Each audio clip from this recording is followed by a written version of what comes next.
Sports enamitie yentiobia. We have the favorite male TV presenter, and Mr. Dan Kwekuyawa won this one. A round of applause, yes. Dan Kwekuyawa also takes home this wonderful one. All smiling. Yes, this is for you. And the television set as well. GN Electronics. A round of applause. I sense jealousy here. Don't worry, you get yours. So that will be a while. You go there, you take your cash, and when you're ready to leave, we'll have your television downstairs. You take it along. Daddy Lumbanie, Cedric Wadabia, Dan Kwekuyawa, a Peace Power Sports enamitie yentiobia.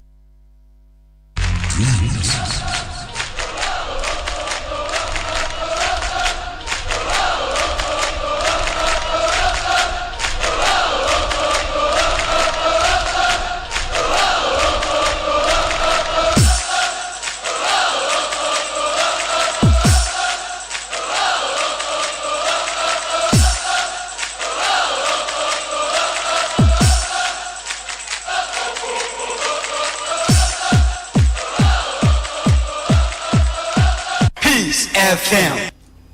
Peace 105.3 so any donko abo aponsima edunse na ya wada wie Peace Power Sports Review eni jumedie no midin ede kwabana amoaben achuma se ne de hye na otimi kemeni menu akwaku saponsa akode yedi kan ede ensem ketenkete mu odene mu hwametet bed around the world of sports yede ba yewepe na e boss dan kwaku yebo a ene abiafo edin komo ene ehwe exclusive interview bako etuemu ejata to de Isaac Opoku ana Fenisa Peter Square womo ede yenemu ewentintano so via Facebook and of course YouTube ubetumi ahwe ewo eho enomo ene ehwe brantie ani din ede Mr. Ernest Bree Smith kwekwe ni madona fe bongo di fara wamunyada eteche yenshen semese wiei na yemfensem no fama etiefo ayede ani ade chemu ewo former Brighton and Hove Albion Melfred ne wakwa mu ewo Chelsea na abrantie no aye kana sem no eye Moise Caicedo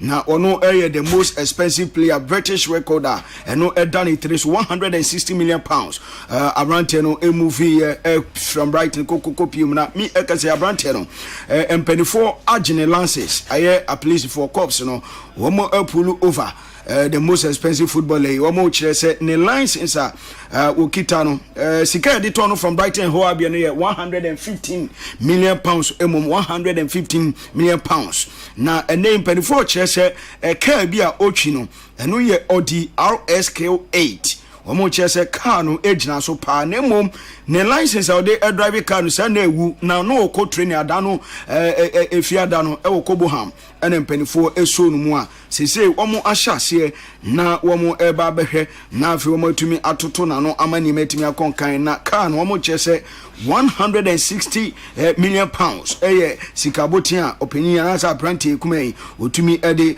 ye na abrantie ye ka no asemi ono ankasa no ebra o sha se all driving no 2021 no womo chese 4.5 b na otumi ekokofa ye nei atumi ababe remti no abrantie Moise Caicedo na nei no ho aba adwema na se no ho atumi aba beton sem ne de ema atifo Manchester United boboko no empanifo chese omo pe goalkeeper na goalkeeper omo yo madwinso omo kwa akofa no omo frɛ no Bart Verbingen wono edan post mu de ma Brighton and Hove Albion na goalkeeper no eno mo chese ne modebo so mani na say osuamom 22 years na say wono na mo kwa akofa no fi Brighton de na abe anasa abe 2 abranto nana de anko nana emodebo na say wosoro because from 2024 to 2025 year season year boy 31 games abrantia ni din ede Onana Andre Onana adapos wache goals no ache boss no de ama Manchester United no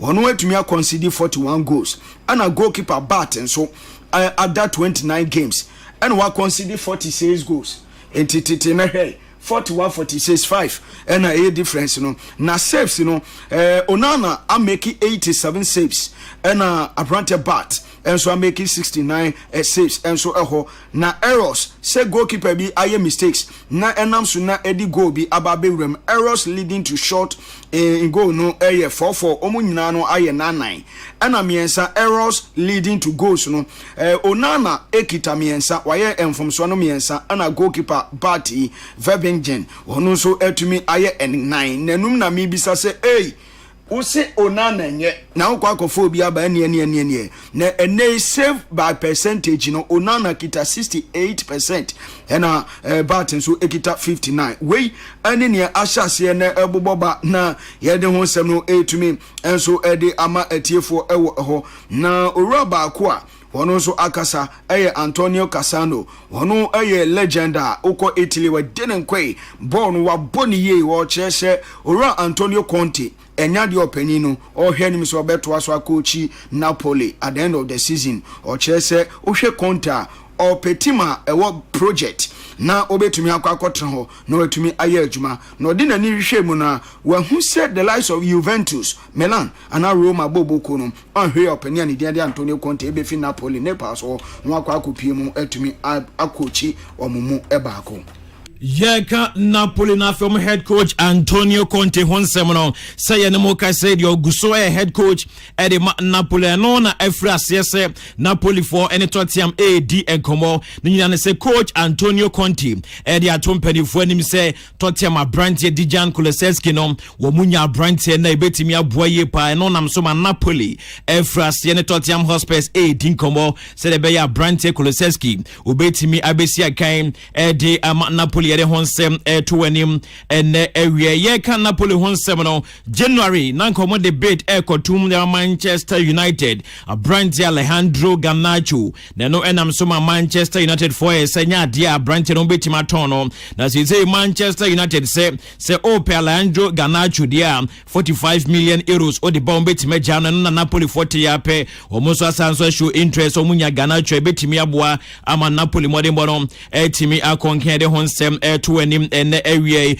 Real Madrid for aso ye nanano ebradai babe to dwase Madrid for omudi nsenseme pa pau miensa na Madrid ya Champions League pa Arsenal omunyi bida no wache Madrid tumi so wani so brebre pa no de Madrid na no na ene Vinicius Junior akasa se no kreba ko pe on performance anano ebranom ko boy awade a Emirates ne de enoma ankoye kra mfa Real Madrid no so wagidie se omoba back to idea Santiago Bernabeu no ohono magical things happen to mo gidie se kwan bia so idea Wednesday on betimi ayenkonya ama idea Real Madrid over tennis score line no etimi qualify eno ne ensema Vinicius Junior wode atudwe de honsem no to anim na Barcelona kopie court ene na ababe to dwase La Liga for any Spanish football ade Barcelona team no ekopie quarter no musiki for ade to say emergency injunction bi say emfanto say de be ya Brandt Dani Olmo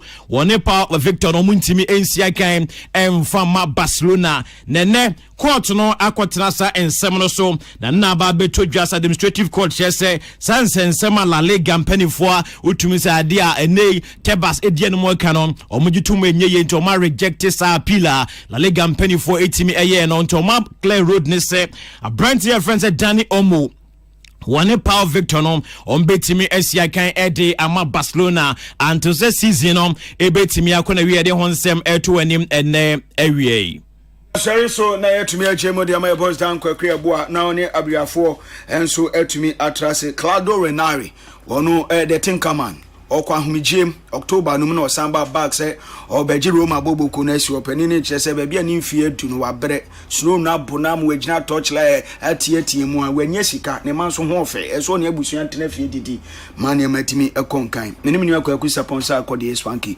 na yede tidbit no by the boys down kwakwe boy kradwa wone mpanifo ebesin kunwa ato adwumadi so yemfa enchia emfama Nadi's Bakery Nadi's Bread na nyama so ntimi enkonkan kwabra mo aben enie dan na ebusuafo ayekra Peace FM Daddy Lumbanie Cedric Yawada bia Dan Kwaku Yeboa eye Peace Power Sports ena metie yenti obia.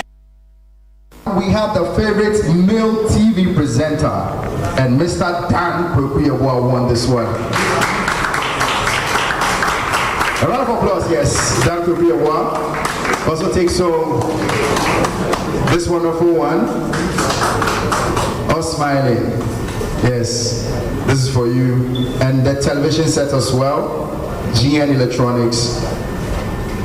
A round of applause. I sense jealousy here. Don't worry, you get yours. So that will be about you go there, you take your cash, and when you're ready to leave, we'll have your television downstairs. You take it along. Peace FM. Peace FM. Daddy Lumbani, Cedric Yawada Bia, Dan Kwakuya Boa, a Peace Power Sports, and Amitie, Yentiobia. Peace 104.3 Yamaha Mwakwa by the station with a vision. Peace 104.3. Your friend me down Kwaku Yaboa. You seem kunwa ye beto to adwene agudi kwan so bresim no. Ye be ma number odo adwen kire be fa so aba na ebrebe mu mpo e be phone lines no na odo adwen kire e de aba. Ene ye won sem ebrebe ka ho asem ba ko edi mu akotene ye Ghana Olympic Committee presidency. Who succeeds Ben Nunu Mensah as the president of the Ghana Olympic Committee.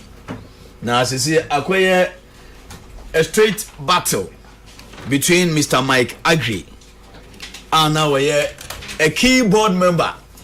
And now Uncle Ben Nunu Mensah Juma. And Ura Akokavi, Mukai Ura Akokavia. Me de baby, me de kainu pa ye kwesi nyante chi abreso. No, a dismal committee chairman. Now, rulings who be a net on the Babwanti. I like the groups that me trouble is a work of it. No, any Mike Agri, and every GOC presidency. No, and you have a church in common. Here we are. Your baby, sir, questions be a baby, sir. Na Abuna speed, ever ha. Max Wagegi or ha. I am on Kwamruku, and I'm quite so, and Kobe Johnson, so, and I'm quite so. Yebehwe name and samini mia minua de bia me kana sama na yem dem because our position over yodium oka yemfa spokesperson and communications director Henry Asante Twum di nkomo na me bisa ni say ade na GFA ati juvenile teams under 15 16 17 18 19 20 no nyansa we ne because obi enim say football development who develop a color talent ohia consistency nti nkane no na player exodus endos no na afrane mutumi di under 17 for no camp ebu 2 years consistently no mu develop o mu talent nti over odi akola under 17 national team different coach so over 16 different coach na 17 different coach. What are you doing? Development there must be consistency. In any case, FIFA and CAF, only competition be out for under 16, under 18, under 19. So what is the point? But church mudie, but mean church muna Thomasum, ebedi hunkomo. Na yasan ahwe incident be a course adano Oko United match of Mkoboy Linford or TC Park. So amanfo bisa say Dr. Park is in TC Park. So they change and release aba. O me na no himem. Not in a Linford there. Among friend. But let me start with my conversation. Many Ora Mike Agri Eba Betwichin, Ghana Olympic Committee, who succeeds Ben Nunu Mensah. Na Mamidi Kaimbo achievement Ora Ben Nunu Mensah enyaye as the president of the GOC and they onwazi o okuafo ye adwuma pon. Ben Nunu Mensah has shown he's a gentleman. Africa the intensi so be edipo super no abeka se mejemu ajewa yare ansa ana owo de nko unima ko bisa po bia transfer Cameroon 1990 Cameroon Falcon World Cup on any instruction any ediro Jamila ka Indomitable Lions of Cameroon po bia why you lumine so still Mobutu Sese Seko Africa there be say bibi nipa di post pa no nyare ano nwuye na ono aka se me nko bi wentensi so as a western world there enti Ben Nunu Mensah kudos for your decision realizing that it is time to leave the mantle for somebody else na achievement Ben Nunu Mensah nya ye na binie ba ko ye amasaman na forest. In 2017, they abandoned for about 13 years by the previous GOC. Ansa na Benunu Mensah ba na one ba BT Baba. Aha na amasama ho no mo jama na ye kwaye kusu. Ena Benunu Mensah ba ye no obe regulate asase ne ho nkratasem eye nkrata ni na eto ho wo ediko GOC dimu. Omusanya additional 6 acres of land. Ana Ura BT Baba aje eto ho wo kama secure. Na Amasama Center hono say a football field, temporary running racks, a tennis court, volley, any multi-purpose court. Na team Sibiso Eddie Hoye training, Mohamed Polo, Ana Ahmed Polo, the soccer professor, the academy, a honomoye training. Benunu Mensah Abrasu, Ena Liberation Towers, Ebeye, a permanent office for GOC, as I say, your friend Olympic House. Omo office in also Omo area bibia manibeye modern office. Eba lease finance force na Omo bo adwuma ene nsentwofo bendie ono anye confrontation nti ono nsentwofo edi kasubom e ma lease finance force no so amanfo ehuni eni die kire papa. Eba federations are oma unprecedented financial support to all the federations. Mekai pa say even normalization committee krano GOC ebema financial support under Benunu Mensah na Ura Mike Agri eye a keyboard member. Athletes and also enya scholarships in financial support to sa sportsman administrators, capacity building, and sports administration experience at international games. Eba media for any bebre so me sure say omo nan for new Benunu Mensah onye confrontation akra omo traveling experiences bebre. Na breso ena for the first time in 30 years Ghana signed Olympic medal. Inti it could be credited to the president of the GOC. Na ose uyi sikasemo de boa federations ni na to nchenya omo manage expenditure ye etumi save $500,000 US. So omo fan konkoye Amasama project no so de be ya ebecha ne naso Ura Benunu Mensah nipa be ye bi ambeye ni na abo adwuma enti we just sit na to ho akonwa tofia adehye ne pre Ura Mike Agri na oye board member enti no oka eye Benunu Mensah achievement a untumi nyino emfiri mu. Is Agri? Yes sir. Be microphone ka krama me. Yo Mate. Na page awon ni wada Roma. Akwaba. Yeah. GOC na yemi say unkobi because we share media space na I say akoka vi pictures nkwa na ni nam social media na minim say obekobi. When did you decide say obe join racing? After the outgoing president Eka Saudi Nakunyo betu formino. Okay. Say the time has come for us to move up the mantle. And a lot of stakeholder consultations, including himself. And the declaration that was when I officially made the announcement say me running for the position of president. Okay, nature say out of loyalty, no. So can so be kwan contest no. David, I'm coming. Ntina na apoka video I na yin so one in be face. You know we declare them. Okay, I now understand. Matthias say, why at least what your loyalty say you are not ready to contest. Bossa na oni no eye adwuma. Achievement here dey gu nkrata so yi board no role ben amunsumu play here to ensure say Ben enya sa achievement? Okay, first of all, out of the achievements that you've mentioned, I would like to think an integral part.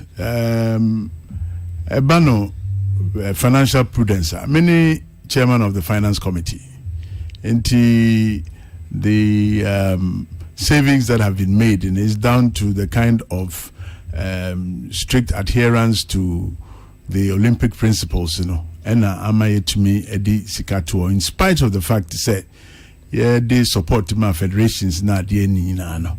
Now we were very strict in our allocation, in the sense say who bejiska now went to me and retire, then you cannot come back for more, and that was one of the bane that we faced earlier on. We bejia afi onfa accounting number na koye ntokwa, and we managed to as I buy a different collaborable, and if you are be cascas, no one coming collaborable. That time we go school, I say, be a papa, and so 50 pesos. Maybe I'm a corner, or mommy 2 CDs or Ninsa. Ah, could do school now in bar. Mrs. Away, maybe I couldn't tell my scanners some pepper.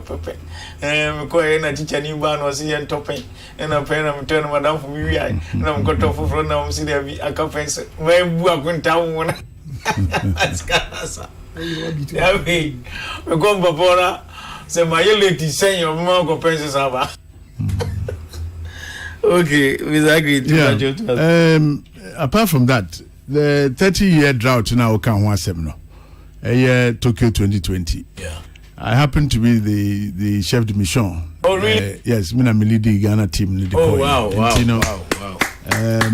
Led by the president and the inspiration of the CDM, to me, Eddie is a drought in about to an end, and we expect to say we'll follow on that going forward to the next Commonwealth and Olympic Games. Wow! But apart from being a board member, what would positions be within the GOC, either Ghana, Africa, na baby? Well, I'm the again. I have some similarities, baby. So when you go for it here, I'm the immediate past president of the Ghana Golf Association. Okay. Me leading golf, I led golf for 7 years. Me time so and me ja kunyanumu EDC ho for my successor, Mr. Kwekwachi, to take over. And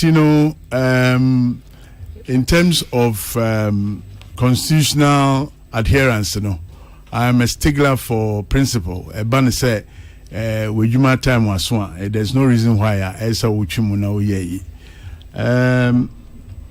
Apart from that, I'm currently the Secretary General of the African Golf Confederation. The whole Africa? Yes. Golf Confederation? Wow. Many Secretary General. I served on the Confederation Board as the executive member for West Africa from 2017 through to 2022. Until 2022, I'm a Secretary General up to date. And I'm not just a local number. I'm a global administrator as well. Oh, let's just say, oh, history of golf now. And even say at some point you realize you muma obinson twaso. Exactly. Oh, okay. That's kind of you. Africa there's had the intensity. Kodaki, there be there. Okay. Yes, constituent bodies are more better and how well they received the news. Say, Mr. Mike Agri, Ebeli DGOC. Okay. First of all, I'm say, my decision was founded on a very, very basic principle. Say, I'm saying sports leadership ewo kromano, fragmented kakra, unified. That was the premise on which I made the decision. Say, I was say, yenya united front in order for the sports to develop. Yenya professor said, we love sports and we want sports to develop, and yet we are at each other's throats in terms of leadership. We say, Yama Saman na Yeshi or Hona, a well food na dear. Meanwhile, Sadia ni ye yeah, young Kodana, we could train you. We are in Kodana, we could the necessary sporting disciplines. You bet me, ye groom to global winning ways. And you know, it surprises me, say, you been factions, now you been different opinions on the same development that we all desire. And you know, I am looking at this race as one for unification. There are so many talented administrators in the country. There are so many good people who have good ideas. Which media sports administration. And you know, as you know, I don't think that even the recent national elections brought as much euphoria into the country as the recent Black Star victory over Chad and Madagascar. And sports, friends, in Kunimdie, Enema, and Nijeba. And if the morale is high, we will work hard, and the development will come as a natural consequence. And in my view, no, I will say, you go back to the winning ways. If we win, then the country wins. Okay. Oshe o main opponent akoka vi no ka Professor Dodo administration and awoka Beninu Mensa administration. The highlight team achievement. Can you confidently say between the two administrations, your administration carried the GOC farther than they did? Let me make a correction. In fact, Richard Agbukavi worked with Ben in his first year, as his SG. And you know, he's not outside the periphery. Na ejuma die, you see a continuum. Obin to me enye juma na obin bana ombe signechi.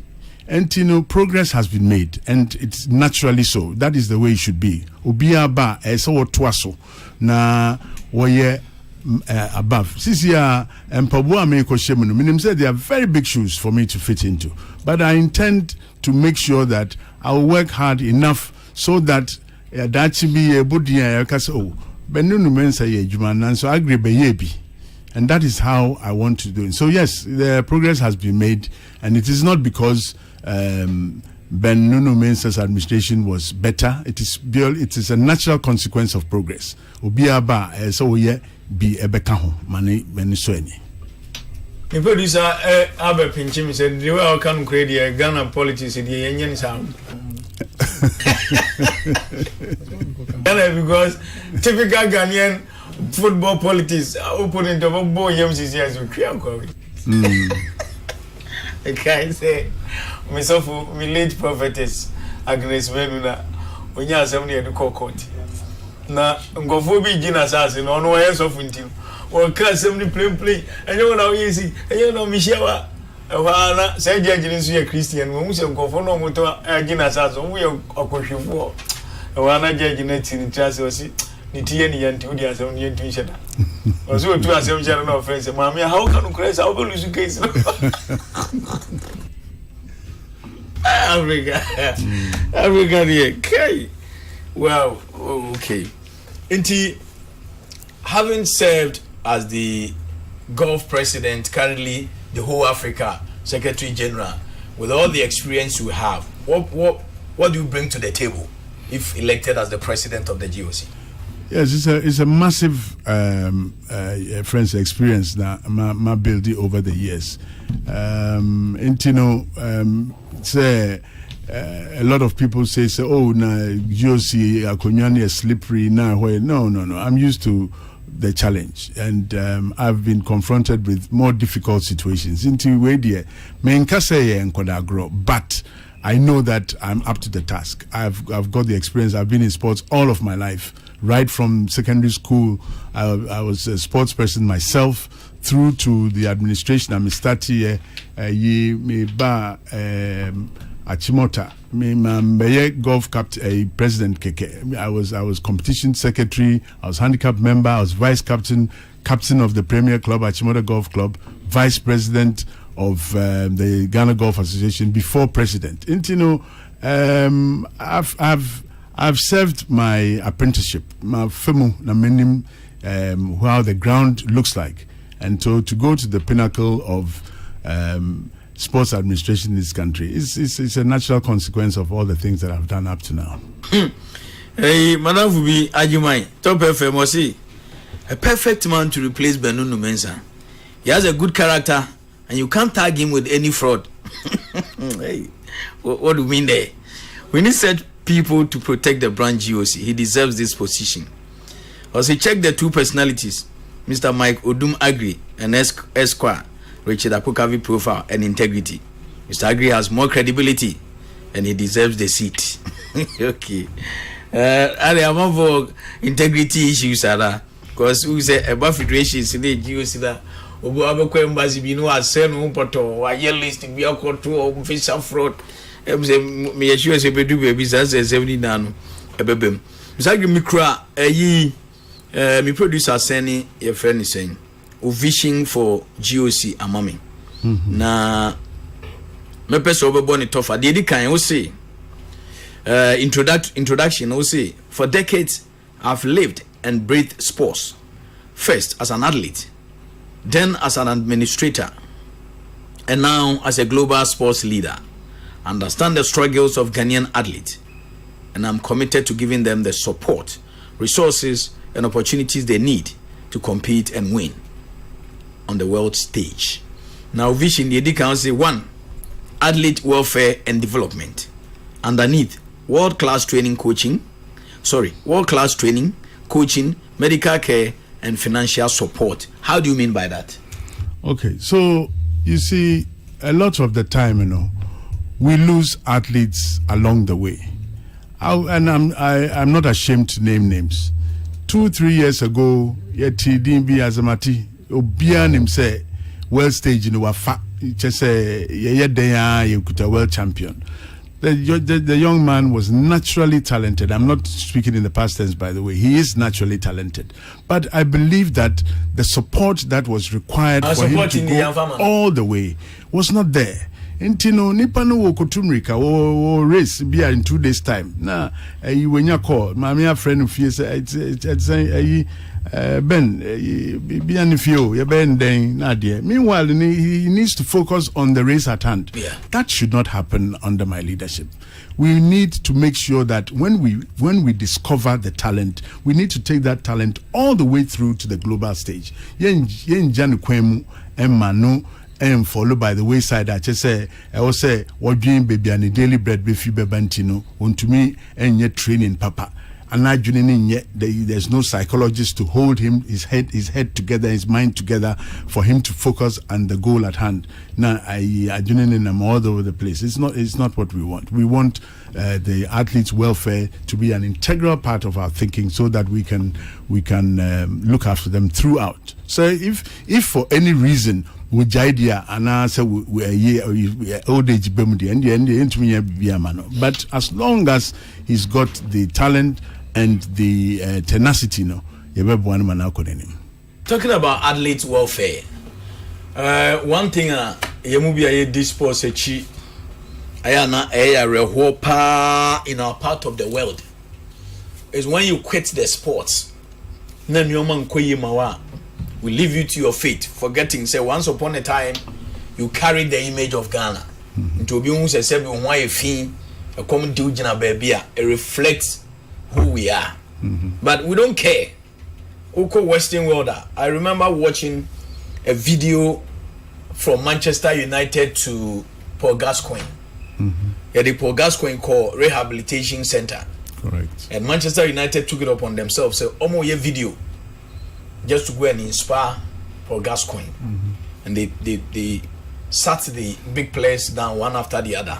When Rooney, not to or Kasati said you only Gascoigne Kasa because Gaza, you are a fighter. Be determined to get out of this situation. You will make it. There are 2 ways. So she said, we are old player now when you boss Ukraina. I'm not rich. But Ghana how we be boxing a as a national hero. Obobo ball away, obetum me come on mine na ojaya nobody cares. Fire who say obroni bibe who say ah nanya win and once upon a time no representing mine. They are tuna jeje Mombasa. Into can athlete welfare will it include dia ogina go praman so nko a ana dia akwa homije mu so wo plan bi man I planner a daho I was say your mentor womo. You see, yenim say most athletes womo career lifespan and what by the mid 30s. If you are lucky, you can take it to the late 30s. But by mid 30s, they now sporting career no. You know, right from the beginning, no, we need to have a mentoring. Your friends attitude the training the psychological so that their future is secured. What happens after boxing, what happens after running, what happens after football, so we must put it in place. And same way MPs advocate for a special pension scheme for MPs. I don't think that it should be specific to MPs only. Every group of people will at one stage in their life come to an end in their careers, and after that life must go on. Put in place, but it is the mentoring that will enable us to decide how they will fit into society after they are retired. Transparency, good governance. It's one area. Me sure say uko previous GOCs your records of your fictitious list be akwa embassies na ya chocho abena speed physical trainer and you make on America ground no amu ni mutu we gym instructor we na fu equiform ya creation ni gym instructor na dia akwa visa fraud. I'm sure say muka say mo de gia. One thing when it comes to integrity of the GOC as anyoma no prominent. Okay, sir, transparency and good governance. What do you mean? Exactly that. You see, again, I hope you don't mind my blowing my own trumpet. In 2020, when we were going to Tokyo, there was a whole lot of people now on pese and kaumbe. But I said that Sebi me call Japan where I need to justify your inclusion, that is your existence in this group. On what grounds the maker say yaduaba? Luckily for me, and I was fortunate, na COVID time, internet just restrictions no crowd. It helped me. But I stood my ground because I was backed by the authorities. Say we are going to do these things strictly. Into transparency, dear, a hallmark. If you want us to do anything, I say we'll be able to pay. And I think it's very important. And one of the failings, and I'll say this, one of the failings are and they say, Minfan say, corporate sponsorship or corporate Ghana, second year penny with the alpha baby. Time and soon, na say accounted for. Now acquire problem. No, you should be able to demonstrate to the sponsor that this is how I spent the money that you gave to me based on the proposal that I sent to you. Until me ba for more, when me record am de buy now when me pese me de twaso. If you are transparent, there is no reason why a good thinking CEO or a good thinking CFO will not give you more money because who say we be numerous watch no manayefe. Transparency is very important for me. Okay, I'm sure we'll make time. Election year date be? The 26th of April. 26th of April. Yes. Hey, any time now be. But I wish you will make time and solely talk about the manifesto a crowd. Excellence in sports performance. And also summarize the other country. Oh yes. And no America say we all recall the winning ways that we had before. Alisa Numrose Hart, Ikote, Professor friend saying Azuma Nelson, Numna. We all recall the days the joy that came to us when we were winning. It's not right. We need to go back to winning ways, and therefore we need to not spread ourselves thin, but to ensure talent na your natural talents, baby, in athletics, in football, in swimming, in judo, in weightlifting, and so on. So let's nurture those talents very, very strongly.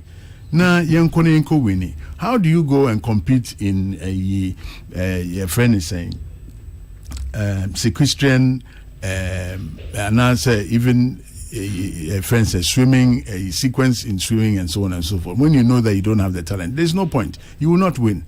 And to know, rather no, you're making sure say you crop for the enemy, ye, na winning, na fambrana ekromuni yade. Okay, so we're summarizing your vision for the GOC as the incoming president. And now president in waiting, Mr. Mike Agri, vision statement for the GOC presidency. The other one is sustainable funding and global partnerships. Sustainable funding. And I know the MSMI Kano Kakra earlier on. Say, to sustain funding, you must be transparent. You need to be able to demonstrate that Sikana Okoji, whether it's from government, whether it's from the IOC or wherever. And talking about it, Amasaman project, IOC will not continue to assist in the development if they don't see that you've put anything on the ground. Into Omo Banomba inspect, no more say, oh, ampa 50,000 a Dubai and what I say. Here is the friends report now. Yeah, then they'll continue to help, and that's the only way we can sustain it. Whether it is government, corporate Ghana, or the IOC or any other donor agency.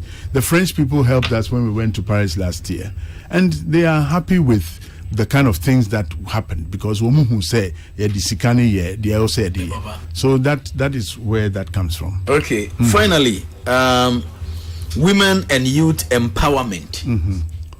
I'm saying the trending phraseology is catch them young. Yeah, we all know say talent in the when grooming from Nkoda Brimoa any year won't to mean kofa will be already 21 ni or started say oh man dear say or will be grooming. You need to get them from the youth, and it is only the women in a year time. And you know, if you want to grow with the youth, you need the women to be empowered. The women need to come on board in order that they will help you to grow those talents or nurture those talents that we discover. And it is my intention, says here you're board of 19 and you're Baba Kope. I need to see, and I'm speaking to a lot of women in this country, say, Mombra forward. Because apart from the everything else, as we speak, the IOC itself has selected a woman, an African woman for that matter, as its president. And you know, there's no reason why I say empower a ma to be able to grow the sport in the country. Okay, Mr. Agri, today is when? 10th. Thursday. And the election is 26. 16 more days. Yes. And you know, now I to Tonyoma. But I'm sure says a brave bima. You better sign your final lap before the election. How are the electorates responding to your vision?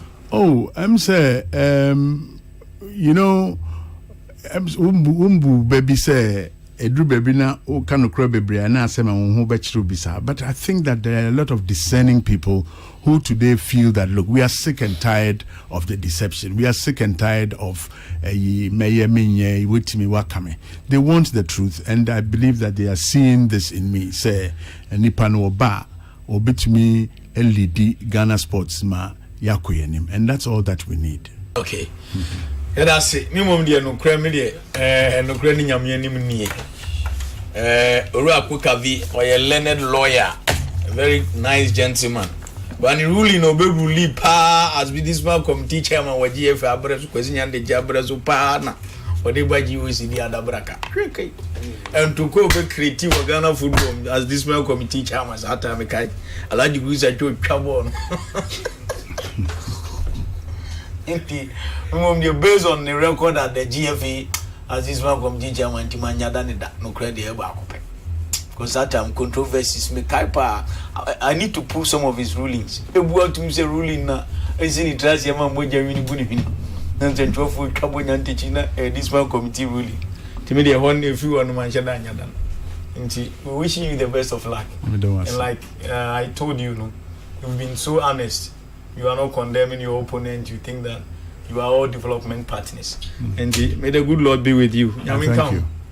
Thank you. Ora Mike Agri, ena yene chichem komono or ye aspiring president of the Ghana Olympic Committee.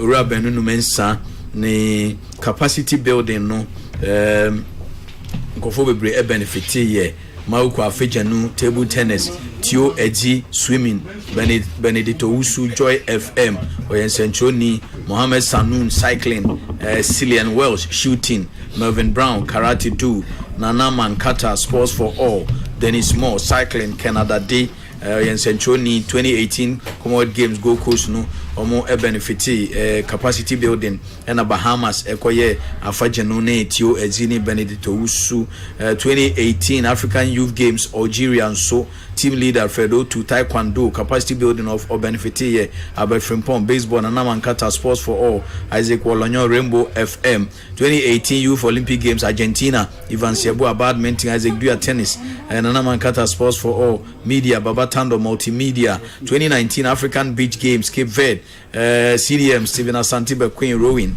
media Michael Okule GTV 2019 African Games Morocco Richmond Kwaku squash DCDM Emmanuel to 4 GTM Nana Mankata sports for all security Melvin Brown karate do media Gabriel Obu xylophone FM 2020 Olympic Games Tokyo Mike Agri golf CDM ACDM Delphina Kwe swimming ALO Farida Idris swimming CLO Haruna Ademu Scrabbles media Sami Hewood Okine other NOC accredited media Tio Sampa GTV Romeo Dro Peace FM Morris Kwanzaa graphic 2022 Winter Olympics Beijing those who benefited in terms of capacity building CDM Mohammed Sanoun cycling CLO Aziz Isa rugby ALO Farida Isa swimming 2022 Commonwealth Games Birmingham Fede Champion football CDM DCDM Henry Labi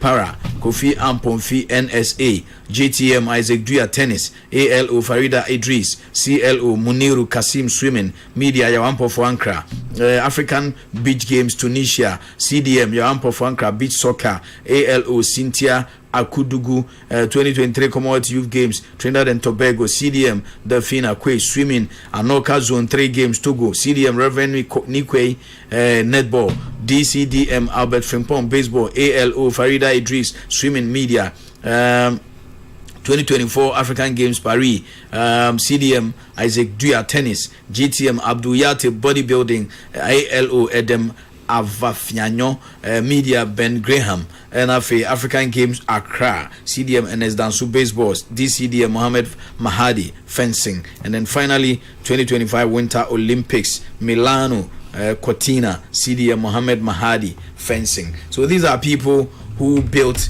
their capacities in different careers under the immediate past president of the Ghana Olympic Committee Ura Ben Nunu Mensah, very calm, cool and collected. Abajafuya me wakwaba mamini ka imfa we infamous sana omampeni mahama transparency no still sports ministry and TV up till now senye blaster budget mpa gate fee ya yenyaye ewo Accra Sports Stadium NS ntumi famba to do star e bobola acha 3 days even kotokwane as gate yenya say eno so aboye move blaster budget mba gate fees so no abuko fi Adams transparency no mampeni Ghana one diana agege kwagu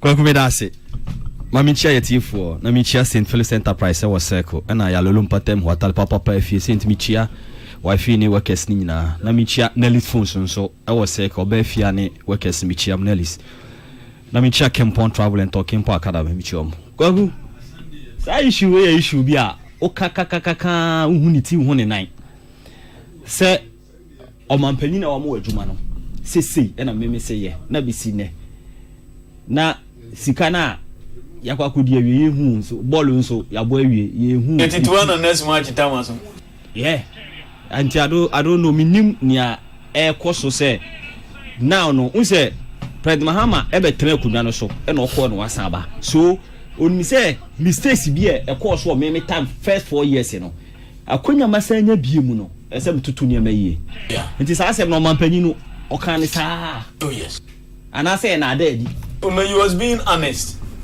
who say like you said when your opportunity dia akonwa no akwasan ba ntonim say aha ebia ma abreso etosin because na abreso ne ko Brazil 2014 until this time na nko be so ye neoma different but I say minister no so yi nani no one question minister nana that I don't know if your cabinet I don't because me tie voice bi a o ka say oba ba be hia nsentwofo no mo de nsensem nyina tututu dwa nsensem be say eye sika no nsensem no say we hia nsentwofo mun ye release wow say bia un say mit tema ye question even say Black Star match here born no homie proceeds anya ya no no say we yen nsentwofo nhim you know why release match no nipa 40,000 e buy say ni enya free we enya minister granting interview waka say nsentwofo no ye dede busa no budget or the background and then I'm going to be no person afedi o shiam no de ba ebi o say enka say be frey na febra o de fa two system that they no granting interview no bo or say nsentwofo kra ye dede wo ho busa no but say me say no kind na me bisa say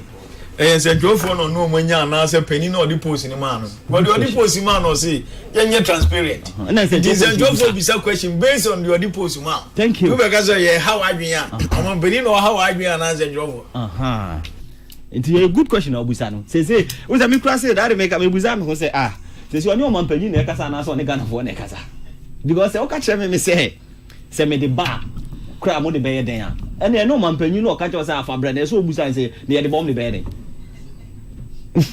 hi it you know ma sometimes say same bi nko yete say na ye gusu ye campaign nsem na ne nko yete but say at least o man penny Muhammad bai o she bo say yi levy obeyi oh yeah me say na me ngindi say amanyoni ebeyi tax free ho because me kai say VAT bai no o de bebo ma ho bai amafo ye demonstration say VAT dey be kunye but ye free ho ntina me ngindi so obeyi ba wayi ndi at least who minister wa che say yem ko ni say na wo ko ni different say hadwi and okwa no mo dey hadwi me no ya hadwi hadwi because now Ghana for gusu busa o ye gusu busa because ye bought too much is new year and how many weeks in here besi na ye hu ni ti hu ne nan ene ma gusu koso ye ko ye ba it is a Ghana for gusu e busa o asem no man panyi kan no na minister dey adwuma na so mfa nya adwuma nye sa ko say Mustafa ni na do de enemy o na say kwaku say atran aka say ade na kwasi ko ne jakwantia because we o say yen femno wanga say yen komla say yen komla dia enke dada na ene na ka man panyi kan wasem o ko say o ye too much is na ye ba be bono yen fa ho budget no ememe tuda say yakwa ba wi say nya budget ni kura biem yakwa ko use Davido dan I don't know be afọ adwuma no a che say adwuma no ba Falcao see left here ozimi fancy go na we de ne di kan mechia me so penny I minua Apostle Nathaniel Amankwa dan we de answer na meba o kasa yisu no mesrew na ma me some few seconds na me fanda me fanka asem ka kranfa Mr. Agri hu papa dan papa no tio na me hwe na utumi say odi hun konkon na tio GOC presidential aspirant I'm telling you oh sorry what you say odi hun konkon if yakọ because dan o say e ma make me papa na mama fi me papa Nyankopon fa ne kransi dan me ni agye ma papa no ne ma pa o hwe ni kasemu a metumi say ne ma ne mo munya papa Mr. Mike Agri exactly because papa force no papa o kan okra che ne ba wa hia wo ne ba ko be wo say papa ntumi adin papa o tu say o ya principal man and ye papa force wo ye mamu nyame hira no me kwala me fu say kan pa no say ye ka tu biem yan function nsa debi na dan ni ye ni kasa ide which means say sa not here enye say o ba fake you sa not here Africa no usa na o papa de we gina na o ma me de we gina kwa ni say akwa na oba na obedam ka oba kan se mini ho tie ntro no ye de chance ye tu ka no kra ye mpe exactly etin papa utumi say baby bia wa ye djuma bia no wa bre Banyakopon so ayeden askure ni mo besi ni ma do kra so ye na sorry ba o Calvary Methodist exactly debi dan enam so say mpacho o say minimum but papa no ti ono o hwe no ni na appearance ni kase mu ni bibia cha say oni nkonko na nam ya bikra mi share da exactly oni nkonko na nam eto o members o pf ya no oni nkonko do ko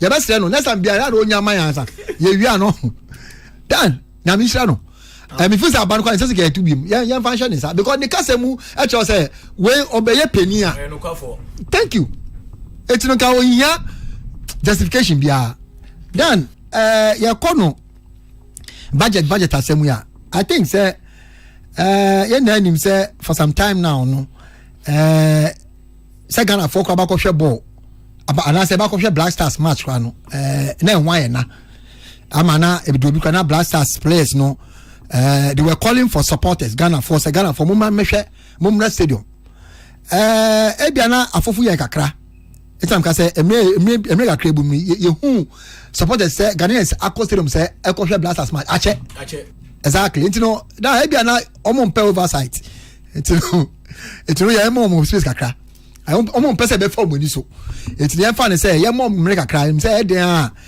budget ndi e beba ya mo mre kakra 2 weeks that em can say that go as mu bo we ye 3 days na na say that macho as you eta me ma that me ma fatu say what's the last time a Black Stars nya park say you know packed stadium sir so what must say it's a bia na fan say dey no mo ko mo hwe o na omo mpese o mbeba go mo ye o ri o funu na mi ken etinu yan fan say dey dom na aba no o yan pese ye be oversight you know with calculation behind you know dan me feel say the most important thing na me for now dey ana me ni agene say yesi qualification kwan so you could but that mean say my get the right thing yes so yeah so exactly so how do they best say no so no ya no say twele ni ahwe o man pedi kasa na o kan no na wa ye hu adwuma na amali bi adwuma any assignment exactly nka papa exactly so when do me feel say ono so money mu nani to eye o man pedi ni kasa na sefo adwuma me bua exactly and my brother Yambo Fankra exactly it's a good process exactly so you be person we grad the ministry adwuma Debbie NSC exactly na omo hwe na omo adwuma na ema o man pedi kasa no endim me feel say yes abeboa nti Yambo Fankra ne miaminu ba veru Black Star ne child match no mfa process ne mra exactly nyu so yenya 1 city ye dey say we dey practice NSC aye over the years tianya mo abresu na mo de be hye mpass omunya butre say be oversight bi ama mma mo honya ha gofo no dos nti omo hwa ama oversight okay abna DK abna di osi ono ni interest pa ye mi next topic no but minim say obe kan we hu bia na fi me pese eno ana mpese ye kan wasem adano me kan wasem ansana me start adano Oko United ekosi akan Saturday na etwemu e wa Chimoda Sports Stadium minyane ntiese Linford Asamoah Boadu ATC Park so besinde efe no yente hwe baba kwesi Dr. Park kwesi num TC Park so ade anche na release aba o mayi na no ahimam nti ye lane football say ya ye kwa na say ye ba na o de na wo ho eyi DK meda wase na machia Lizori achia Oforiwa Pai achia Kempo na chanso achia Nadus omo honi na mechia DK Sunday na etwemu no na Oko United ni Kotoku bebo match no but me proud to the match me te say match we die eni wo hu nti e wo say niema eden ekoso na security ni bibia air tight because that match was a big match Oko at that third and Kotoku so that 7th e was zone 3 nti na ye nyina ye hwe sa match nti me too quite from Accra kwa Chimoda say me ko sa match no Kotoku Royals after ye bo match na ye drew be 20th minute and a referee flag offside rules ni dey nyina against Kotoku Royal player baako na offside rule ni dey nyina ye nim bebre say player wo offside position na odwane kwaje boy offside ye nyina ya ti say offside bibie ni no ben no curve and a referee no e flag ye afio flag ye afio Kotoku supporters ni so monti ase afio start to Boba Park ni so and a ball linesman ni Kotoku no see match no cry on dibio onye ndibio and okoye afa ye te ho no ma afa ye hu an say ora Linford Asamoah Boadu ehwiesi park ne so a Linford oye owner of Kotoku Royals osanso double as the chairman of Eastern Region ehwiesi park ne so with the blue Lacoste ne blue jeans I just say we drew in a perimeter hall to be money referee no Dr. Papa Kwesi Ndum ye bi our division 1 na zo nche zo Minsa kan Linford ahoma so asembu ana ye kagu so wan kabia Minsa Linford Asamoah Boadu good afternoon. Good afternoon. Me ba jote menga me ba cho me tell kapa yo adano match e course so me reporter e wo ha o say UTC agoprama so no ndi osusu senka by this time e say fifo na from Dr. Ndum ye bi ye frɛ no enu press UTC agoprama so after say referee eje offside I will say enye papa oh ye no press UTC agoprama so video so dey one no mo bi akɔhwɛ do o je say UTC agoprama so David that is the first level that be was decisions be on wala koyi ana ye di was there with the guys the joba abayida ayada sabi ye referee every decisions be will take the year supporters there to be more the joba be to be see as a regular chairman they a host chairman and we were parking so then the group said you might be going to give me they said we report to my match commission said only young mothers or young residents or they call out the Casada. So the situation be a new match well because Sabi angry fans there I will before I bet you BBI. I will say the security over 35 there. So BBI, I bet you say that things with the match commissioner the Casa there. After the rest, so the rest the body beside the papa.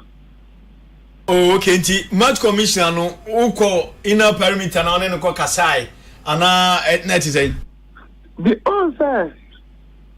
Yeah, Baba to the baby, you want to come out of yeah. What I did the Ayana baby, stadium honorable, Camera Nasi honorable. The Camera decisions do call me to be can say wrong and I say, but the fans were not happy. And normally, Ayana fans would be, Chema Southern ECCA, not ECCA. Sometimes you have to go and do something. To be the commissioner can say, well, fancy. I'm more hard dreaming the Sawa Crawford. I am a democrat. It's not a big conference or a catch of Zabuya Botre. I will come down. And I think I will come down. I'm a BBI to be educated. They have a big issue. Yes, not just a fun to uncle for yes, said Dr. Ndum Diani, same as Odi and yes, and yet. David, because we do be for Dr. Ndum Diani. Some BBC Parker, so David. And oh yes, who's a park as well? Automatically, total misconduct. What you say? This will be the brother part to be Koyadia. Said the other caucus ever do. Okay, me ba jaw so body abena na wo ho o se wan TNC Park so ne mat commissioner ne ko dim komo wo asem mi bisan min Mr. Linford, Mama, good afternoon. But say, you know, offside ne ba ya na wo wan shed until one ama supporters until once na no more to Boba Park Nation. The fact say who call Park Nation, it also means say you are in support of what your supporters were doing against the linesman. This one that's the combined commissioner. Was you combined commissioner one go Park Nation? But say who of inner perimeter ni mu rem. Say the match commissioner. I see no ko match commissioner so ni referees in Kasa. Ah. So that's the TPC Park and so that's the Bamba de Kwalani Bobo. And I understand okay. Okay, na che say field of play what they want step ho. Ne momura inner perimeter ni match commissioner ko Kasa say. Kasa joe referees no mo ye din some money. And also confirm story. what you are saying. Okay. It's the Bayasa TPC Park. You got some TPC Park as well. Black card child for boy aquatic park. Oh, yeah, you went you $5,000. Yeah, you take. It's all come out of the work at the year. Okay. Chairman, MZ Diana Pine, Chimaya Pen out the Amaya, that's it. Yamisha. Yo, Yamisha also. We're rolling for that. Some more do. Or see, when you want coffee for no more room in our perimeter, and Mad Commissioner Kokasa, I said, Kasacho Manu, no more. Once the match was going on, what is that? It is not right. You don't use your position to intimidate other people. Offside. Now we real match commission call Kasa so nyomo Kasa. Once I wouldn't say the people, the supporters of Kotoku Royals, no more to Boba Park so. Almost to Boba Park so, and then you have gone there to talk to the match commissioner. It means supporters you stand by it, and I wouldn't send you so correct. On say Abraham, on say am I speculating at the end of my enquiry say because how do you know say obet me so ako stop supporters from doing whatever they have to do. Who assume what happened? I know. So my case as BBA because Dan Sebi and yes be a miji chairman will be a who the buy come say papa we dey Dan you will be more who think the home say aha we dey obey ke ba ku na okoye na me da say so us ma say papa o say ba ku bi na okoye na aye we no aha papa we dey Dan kasa cry ni dey na ni ye kwa ntwe obi obese oye o insight etutu asem etu me mom dey o say na me say papa we pa obetimi aye bibi sa etu no yeah abena so feel say one team na on omobo no eyo ono link for team Inti as RFA president, you carry a lot of weight. Exactly. Yes. Anti support referee na GBBA tia team. Now ko park as well. Indirectly o send signal even though ko mad commissioner no. Psychologically o send signal say masa. Munsa no. Oh Dan pacho nia o can that is it. But then me pacho anya bia no ko e no. Bi o twese bi sia na. That's the question. Asina so what is into to. Yes, supporters no more to talk. There be also more to talk ade no owura ho. Exactly. No more to talk. Exactly. It's done. In pacho into the okoye no. In pacho ade tututo no. Esa ko so mane ye din. Ana ejaye. Doctor Papa seeing you there no call back me so no. Oko support to Okoye. There be o. What are you saying? There. Man bibia nye pe o. Because you bibia pe. O tun ka endum bia ni we nu nye pe. Yes no. Endum and listen. O mu nye pe. Enti mamu ye cast madan dia meka ma ye nya ade na we hwe da bia bi e bia so bia no epe wan ko perimeter no temi bia no bia say epe you can compare but there's nothing like epe no okoye da bio me bo dia ba say dia ba say obi ani hu perimeter okay come to see efe dia ba say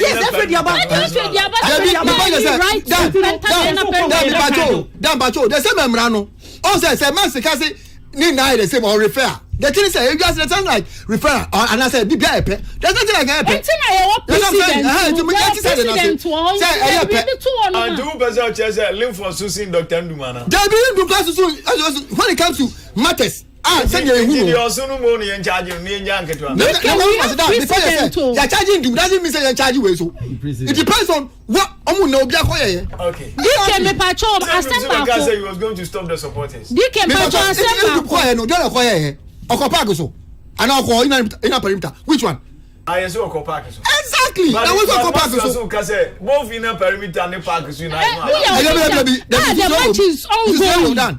So when I die obi aso koye then 1 minute intina ye wo bibi a ye friend no president no say ye di asem bia ye twan kakra de to say na be ya bibi ba ye be refer enti e be bisa so ko ina perimeter na wanko na ni din wo team sheet so na ni din ni team sheet so enti no ye nyina ye hwe say the subsequent days no we'll see the development and how the whole thing comes up. Okay and obey me I mean lam take aside na ne kasem na e kamia ye say GBF we di minister ho yaw because boxer no wu ye no GBF aye errands ya the body ni ko Nigeria ni fa plane ya ni fa by road omo akoye autopsy report e ka omo boy na ministry na ayinani give me your first omo da sorry ya yes minister say what take committee omo hwehwe the cause of death give me your phone yambo mama ne na we ye the way chichire man ye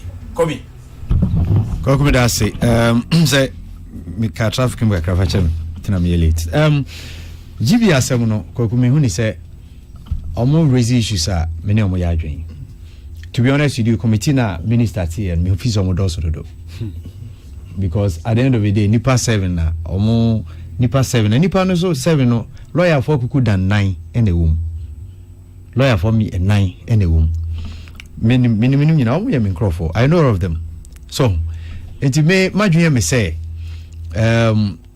say indeed say minister person ye fact finding boxing protocols say the last near kan wa no protocols near follow ya and follow protocols be breji friend saying Ghana Boxing Authority in Jordan and Kebia even cry before obema obete committee no cry so mo ya we say BBC and opeso ye because I'm in charge of boxing in this country. In any case the ICC obi an obetimi this wa ball because GBA a independent body ideally no a professional body they are not even under the ministry and he say omo me find a professional boxing and the BBS na be sports na minister person hwema kwaku is in order senka obebo mo nkai so bi a BBC bi kra mo kra no because em na more protocols na ade no mo ma obi kra nka committee no because there's no way I say asemesi afa GF1 ministry be for me committee of course there's a GBA mu that is it and that is why the consent at GBA for the reason me no mo ya adwen kwaku na omo doso dodo nipa 7 na de nkwa no be ade ewo na ba ba ku be interview mo chemwan na ba ku interview referee no that is no o wa say me kan you we on both from no asusu ring no was say ring no guy ko ambassador waka ring no kwa na o do wa de ne nam biem kwaku me na me fi say ka mo do so pa ni pa mi nsa because protocols na mo he so mo follow in any case ade here pa medical report Abrante and Banana medical report is saying promotion for no more promotion no say no more no follow GBA protocols boxing protocols no more medical name more Sunday morning in here it is nipa 7 and you hear more by Sunday we because we cry there me just say fe na be free for be atoto na no enye commission the fe na be free promoter no and I be free and once be am free GBA o protocols you saying yeah box international professional boxing say na mo ye no omo mo nya mo dey at those who are to play certain rules omo ye eno achi promoter na o dey boxer ne bae no maza o boxer na ade ne bae no sabi because all ba ne bia o so agene medical oje o dey come GBA for omo pass no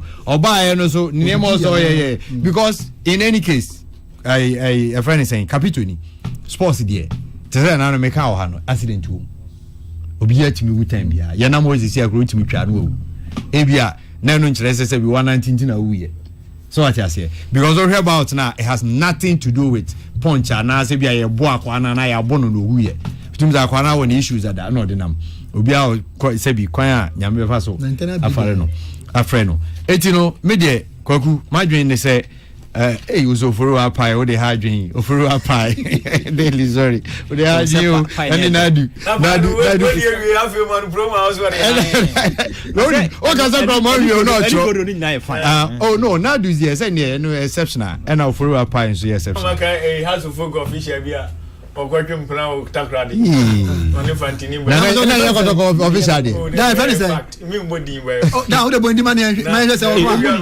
ma me dwe say me dwe na o no an ye wi on no wa we I don't even story nada ma me no say as ko bon return match ho na has official no so mpese amanfo mu say oni ma me na wie your friend on fi no obe no say aho aye range me for yanga zamwe even though the medical na yi person we promo you promo house kwaku et me the mesre GBA for say ma me fi minister or pren hondodo madwen no Mimi fees or pray no. But I think the committee is in order. Just that the right procedure in say no na dem pre ho ne ba no.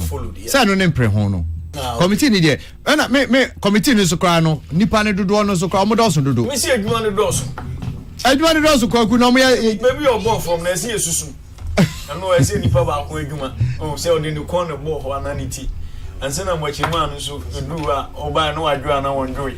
The Obekwa investigation hospital was a doctor and no one on doing. And some of the way interview referee no go for the Obekwa of my 7 a. No Koku. No fact finding. Me the sound of my dream. If you say omo hwehwe mo say DNA here. It is a protocol. And it's a 3-member committee of experts. Me my dream say only one committee ni so no. Info to the extent say Amaka and crowd so. I was surprised. Already papo. I was so experienced guys in experience in Kebia some paying for no be na bia for from the ministry na bia ba from GBA omo ankasa hwem protocol because sebi ya boxing fee GBA ni ministry no man so ana se bua no mumbu am me feel say omo for need am omo okay Kabito Dan I think say is it man so or disrespect Dan me hunu say ekwan bi so no meka ne se ko bi kan say ne ho apre na meka ne say me mom de ye mame I say it's about sports though GBA no nye under the ministry but then at least no being a sports minister no I was say or show that he doesn't have a problem with the setting up but the process when I me ba ho it's na make say I don't bit no ahun prepare the home pre no because for say say be na ye ka say on kan you say na minister cho do here den exactly so for me no mum no ebia e kwan ni say na wo say nka otimi acknowledge and realize the GBA you know guys you know say oh ebia momra ade me madwum am pese kam ye ne say yen ko ne sen anka ne so beboa no omu no efie ho no omu a kire say efie ha no utina ha eye utina ha enye advise kan no de eno na me fe say ka e ba ne san ka beboa ama bi a hyem again Dan committee there about sports mo yetete pa obe transition obe ye adwuma omu hwia yetumi de adwuma na and then kwade ba ko so eme wan ti which means ne ekoso ne ebe there since I did see the minister ne boxing peripheral share ya na yeah and very bad very bad be omo manso bi dada ada manso say ni kwe former a parliamentary candidate for NDC. There be only minister share baby because politics the ensemble no say be see na issue by an omon trans na committee abana mpanifo ne say ye ni mo hwe mpanifo o ha mo hwe no mo toto to nyema yi kwa kuma me mo benu me sabaso in fact enyema di gu akwan mu no onko be aba be bo adwuma papa na panyini kan say shoe no aba be fashion shoe no modu eso but the way oni Uncle Ben eye adwuma fine enye mani nyina na ekotin baabi anko yi ono so baba beto aso baabi ekoye no so ono so beto aso because Uncle Ben obo boss kwaku urefi ba kwa de be shemse oni say Benu Mesa time na Olympics game e be mani men otumi mo muska for qualify series ampa yes Benu Mesa be bo adwuma na mi hira papa ne pa na ye good say ni say Benu no nipa na eko good say Odibidi ni fe unu say onu akasa na ko si ko kofe ni first 4 years pen ko biem